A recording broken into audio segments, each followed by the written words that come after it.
Welcome back to Meaningful Work Matters. I'm Andrew Soren. If you joined us last week, you heard the first part of a conversation with the incredibly deep thinker, Yuval Voss. In that conversation, we traced the history of how humans developed meaning-making in the first place. We walked through Yuval's 6 types of meaning that people tend to find in their work and landed on the grounding idea that not every job has to be your source of meaning. Sometimes it just makes the rest of your meaningful life possible. If you haven't heard part 1 yet, I'd encourage you to head back and start there first. It'll make this conversation a lot richer. And if you're returning, I'm going to pick things up right where you all left off. Let's dive in.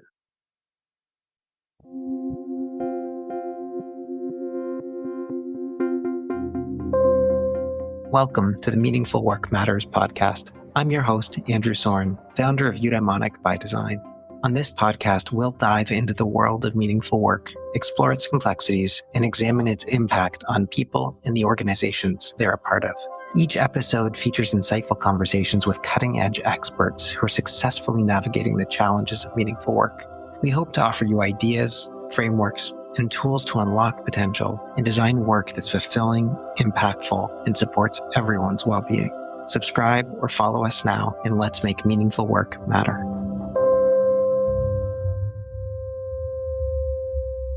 I feel like that is perhaps easier said than done for some different cohorts or for some individuals, and it's such good advice. It's good advice, certainly for those who can, that I try to give as much as possible.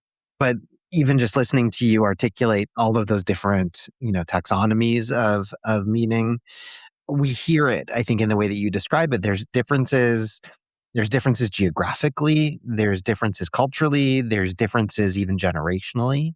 There's differences within the context of cohorts of what people are experiencing now in work is different than potentially what folks experienced 20 years ago or 40 years ago or 60 years ago or 100 years ago.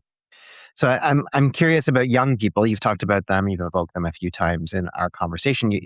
I think you describe a really profound gap between these kind of very core senses of what meaning in life actually are for us and the structural barriers that we face in a neoliberal world. And I'm just curious, how do you think that that's impacting, the health and well-being of youth in the emerging into the workplace right now? And what do we need to be thinking about in addressing that kind of some of those unique needs of this moment?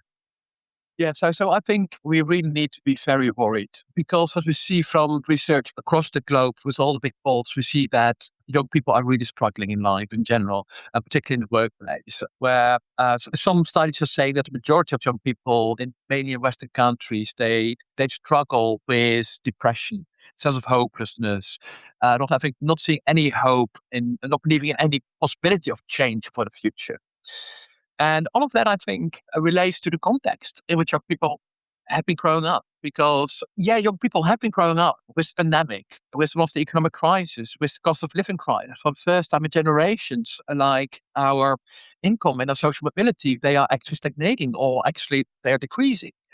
The climate crisis is there very much in our attention, but also the political polarization we see in society. So young people really struggle. And at the same time, they also are in this transition, in this economic shift from the more traditional neoliberal economics to the more meaning-oriented economics that is shifting there.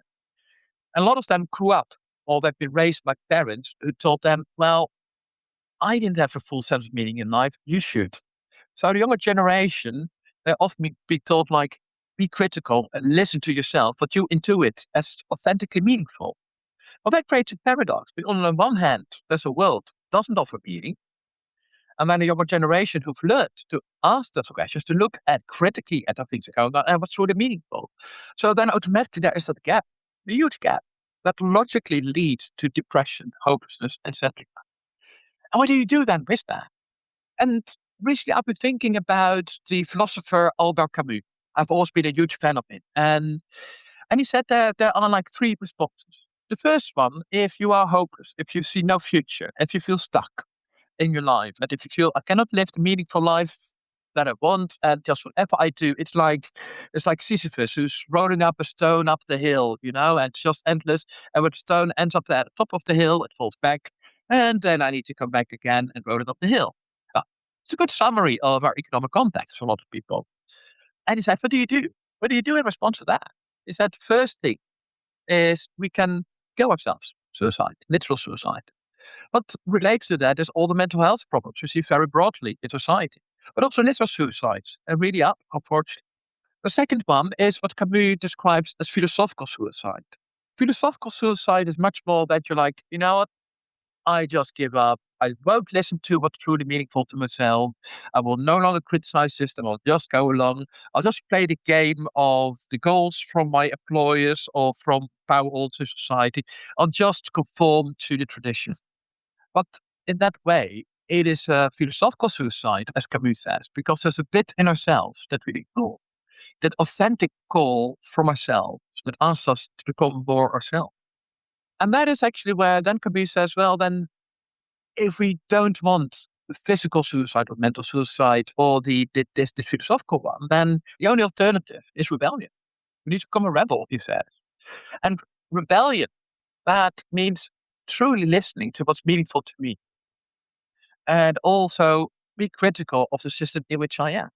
But that is hard work because society doesn't like that. The people with a very different traditional conformist approach or goal-oriented approach, they don't like that. Well, this is what you see in young people. You see all those different trends. Number one is we see the huge mental health problems, also suicides, which people are remarkably high.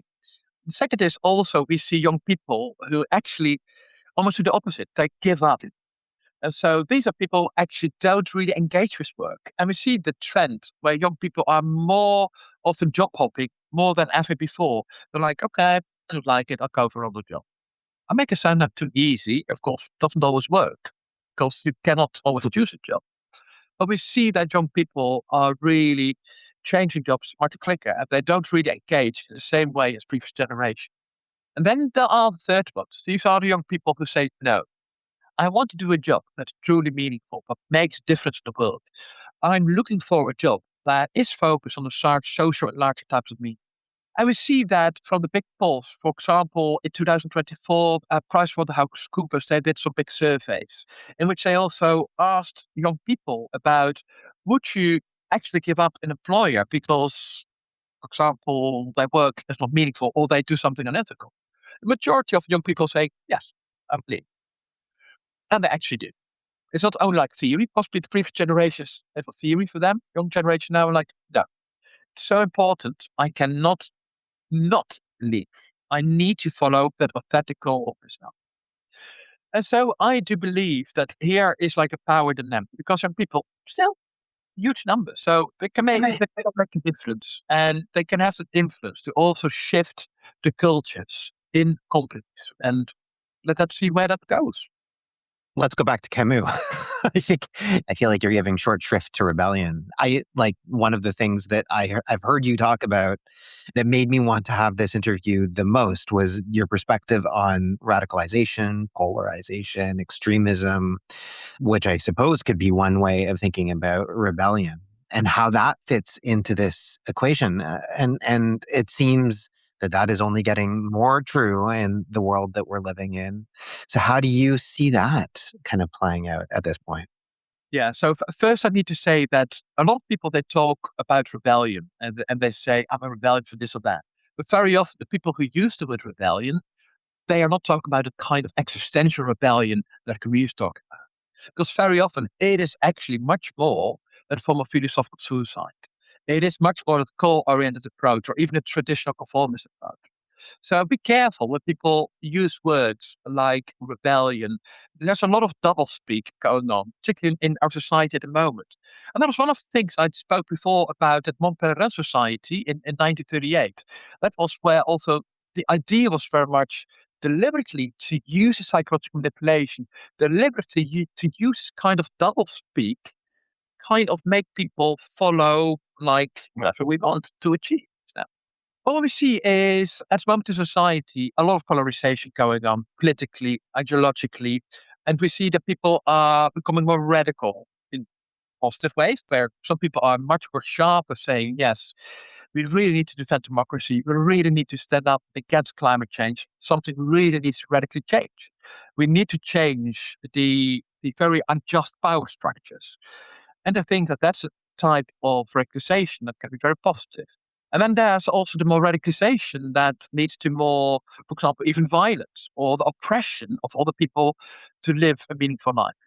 So for me, the kind of litmus test is always about dignity. I've already said it before. And dignity, again, that's about whatever we do, the rebellion we choose, that we do, the things that we fight for, does it actually recognize the rights and does it increase the capabilities of people to have their own experiences, meanings, and their own ways to find meaning in life? That is really the criterion. And what we see is that unfortunately, a lot of people now in society, they seem to be treating other people with less dignity, unfortunately, politically. And then really interesting is like I started to dive into this topic of radicalization and about extremism, polarization, and coming from my own background about meaning in life, I cannot help myself to listen to those people who, for example, are very negative about immigrants. For example, here in the United Kingdom, where I live and work, there have been big riots going on over the last several years where people are going to immigration refugee centers, throwing bottles there, and creating a lot of havoc, a lot of problems. But I've actually spoken with some of those guys, usually just guys, usually kind of young lads, which I wanted to stereotype. But when I talk with them, I cannot help myself. I'm putting aside all the politics because obviously I have very different opinions than they have. But I will ask, where are you coming from? What's really going on for you? What would you really like to achieve in life? Okay, so you're protesting here to get rid of the immigrants. What would change in your life? What would you achieve if those immigrants would no longer be coming? When I ask that question, the full conversation shifts. Even though my politics are very different, and we start to connect on a very human level. I describe this as existential compassion. That's the word I've been using nowadays. So really listen to people who radicalize or who seem extreme. Ask about them what is really meaningful for you. What is behind? And very often they talk about things like they simply want to be able to live the meaningful life they want. So they talk about they just want to have like a house, have a job, be able to have a beer with the friends in the pub and have enough time, all of it. But then the problem is that they live in a society where they see that social mobility is falling, all the pressures from society, etc. So they cannot realize those meanings that are important to them. So there are a lot of unrealized meanings. And as I've said before, like meaning is not only like a cognitive concept, it's in the first place in the body. It's physical. It's like those physical processes, like it is that inner animal that gets like triggered because our inner hunter is then saying like, hey, those meanings that are important for me, they are being threatened. There is a threat. I cannot live the life I want. And then you start to praise the situation like, oh, there's a lot of threats to what's meaningful to me. And also, I don't have so many resources to actually fulfill that. At the meantime, then that inner animal gets kind of stimulated. So you also feel it in your body. You get headaches, you feel like stress, you feel tensed. That's what you see in a lot of the more people who also radicalize, who become extremists. It is very physical, very emotional. What do you do then? So they're on the situation of all those unrealized meanings. It's very much creating a lot of tension in the body. Well, they try to make a difference. They try to still realize what's important to them in life. So they will try the best. They will try this strategy, that strategy. But if you fail time and time again, what do you do then? And that's what we see is usually extremists. That's what we know from research. These extremists, they have failed more often than other people to actually live the life they want. So one of my PhD students, he did a study also in conspiracy theories. And like people who have a lot of conspiracy beliefs, they try more things than other people. They've tried so much to live the life they want. They have a lot of different meanings. They try out a lot of different things. But they continuously fail. What do you do then? If your non-radical ways, your non-extremist ways, if they don't work, you start to look around. You start to listen to what other people say. Here in the UK, we have some people with big money. Also people like, for example, Nigel Farage, who is a multimillionaire. And he tells stories about allegedly ordinary people. and how we can help them, and how actually like it's the immigrants he is playing. And yeah, for people who are like, yeah, I'm struggling to live the life I want. Then you hear that narrative, you're like, could it be the case? And then you start to look into it and like, oh, let's talk with other people. And other people are saying the same thing.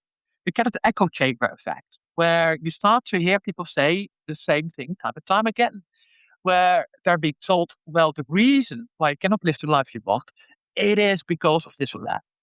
And there's always the same mechanism. On the one hand, people like Nigel Farage, they will trigger that inner hunter. They will trigger that sense of threat. And remember, what I've said is the inner hunter, if you have that sense of threat, the inner leader will then tell, well, the storytellers for more complex, nuanced storytelling will set it aside. Instead of that, we'll go to action immediately and the goal-oriented craft. And that's what's happening. We know that from even like studies into the brain function of extremists. We know that they will actually very much like that the complex storytelling, those parts of the brain that we need for the more nuanced storytelling, they don't really work.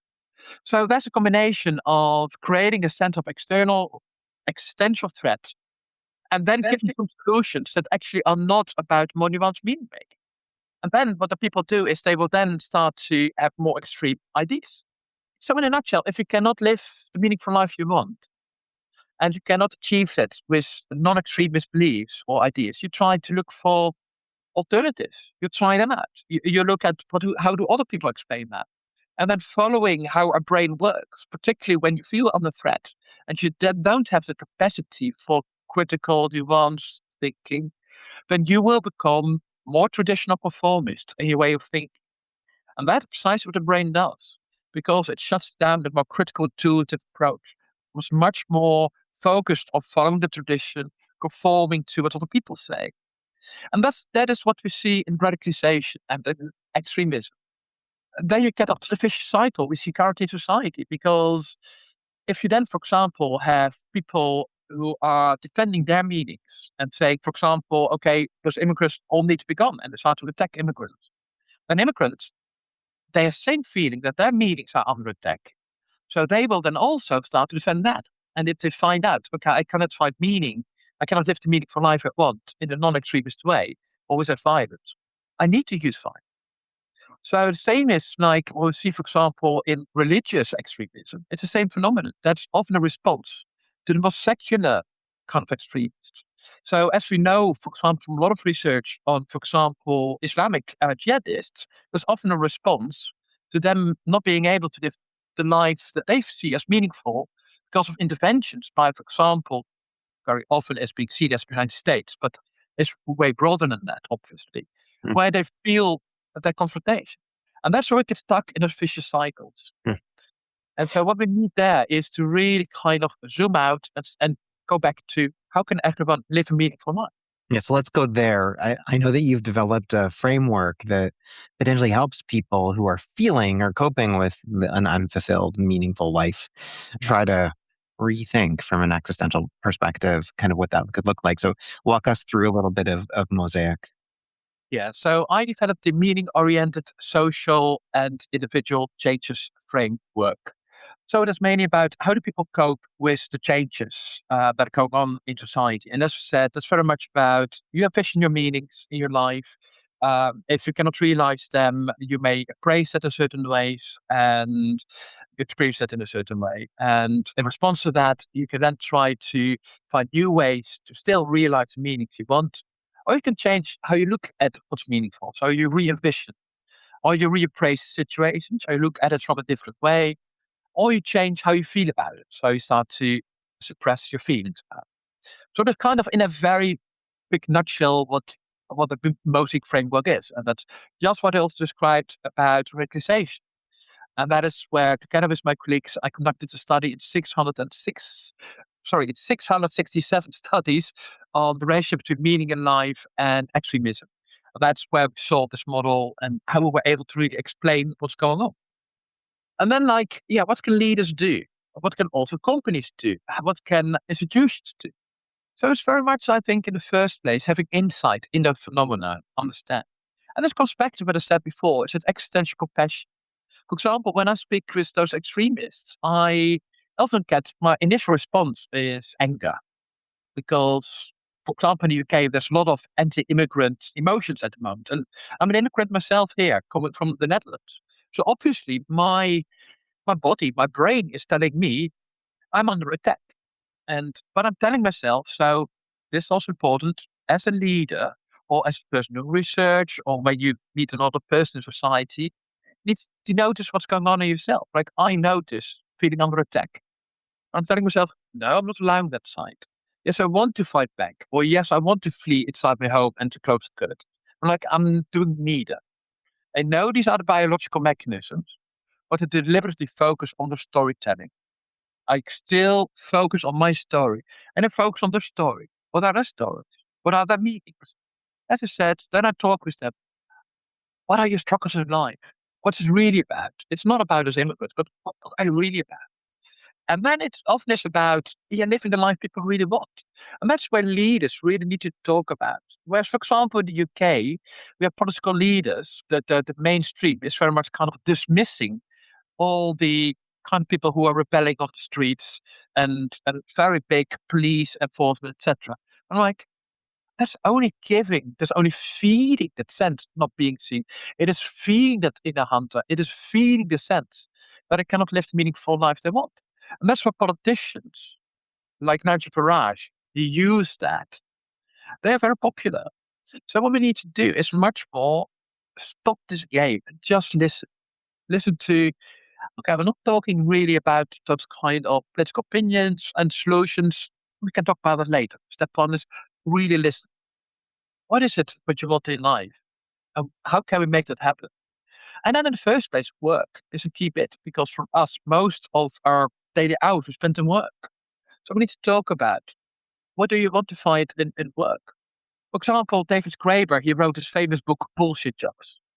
A lot of people struggle with finding meaning in a job because they're doing bullshit jobs that actually don't give a personal sense of meaning, doesn't make sense at all. For example, all the people in the call centers. And yes, like most like everyone else, I get those phone calls almost on a daily basis and I get fed up with it. I'm very angry, but I'm also reminding myself, most like the person on the phone, they're just doing it to do a job. They know it's a bullshit job.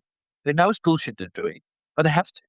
So I treat them as a human being. So I will always tell them, okay, I'm not going to say something that's not about you as a person, but about the company you're working for. So I always make a difference, for example, when I connect with them.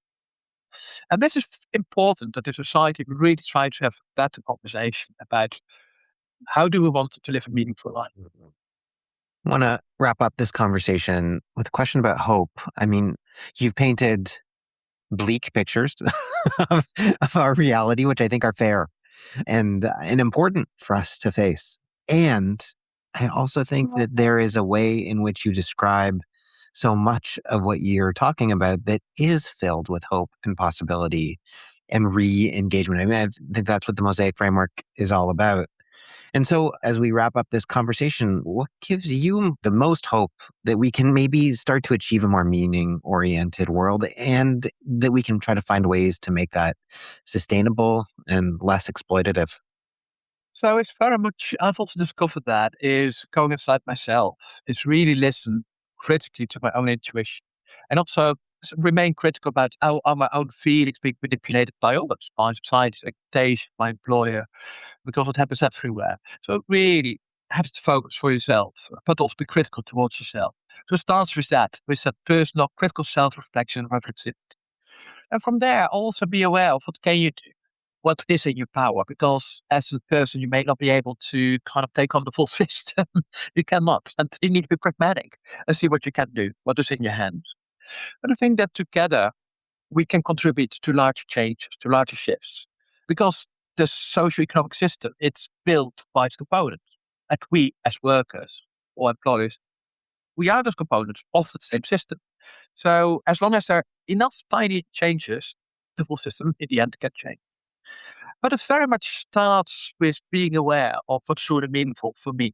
Even when I'm in my work, it may not always feel meaningful, but I stay faithful, truthful to myself to say, yes, I may be doing like some bullshit activities in my job, but I remain critically connected with myself. And I remind also my colleague of that when I see that they want to to kind of have the philosophical suicide, as I said before. And I'll remind them, yes, you may need to do the job just to pay the bill, but don't give up on your authentic meaning, on your authentic voice.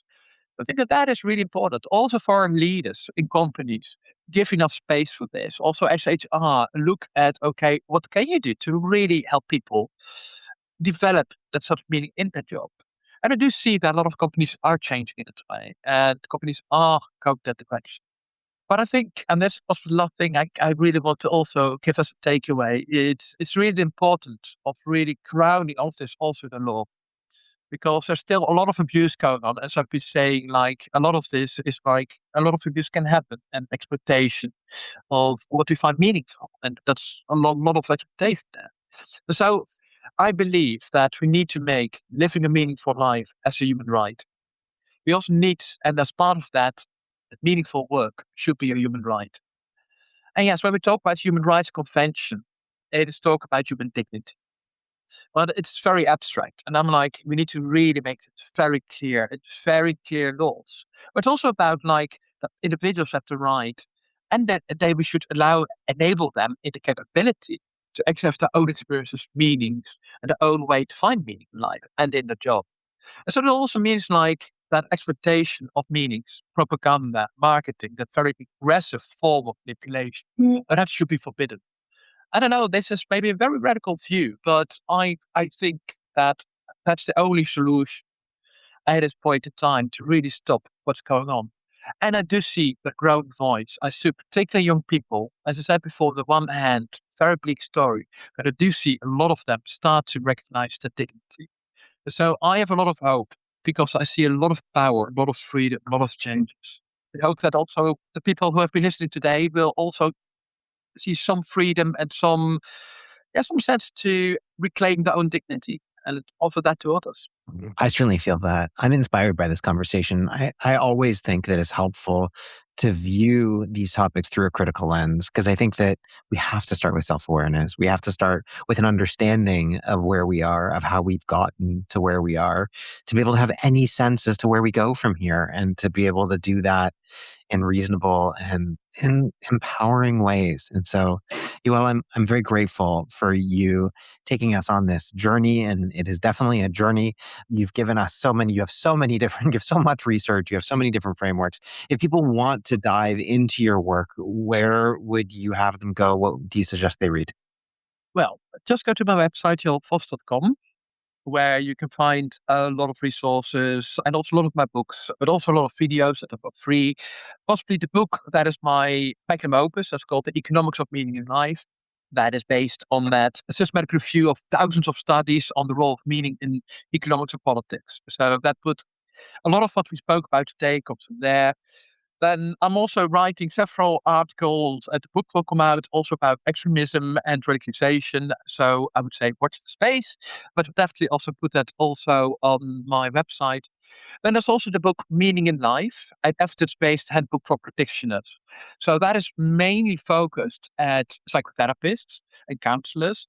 However, I've also trained a lot of people, for example, in HR, in the workplace, work coaches, job coaches, life career kind of advisors, because this book can be very helpful. Because based on very big systematic reviews of the field, I give like an overview. What works? Can we do very practically to help people find a sense of meaning in life? So these two books may be particularly helpful for some of your people who have been listening in today. We will link to your website and point people to a couple of those resources. Thank you so much, Yoel. I'm very grateful for you sharing your wisdom with us today. Thank you for joining us for another episode of Meaningful Work Matters. If you haven't already done so, be sure to subscribe to our podcast on your favorite platform. And if this episode resonated with you, please take a moment to leave us a review. Your feedback helps us make this podcast better and reach more listeners. You can connect with me, Andrew Soren, on LinkedIn, or visit www.eubd.ca to learn more about eudaimonic by design. Finally, if what you heard today spoke to you, tell your colleagues and people in your community about our podcast. We really appreciate your support in making meaningful work matter. See you next time.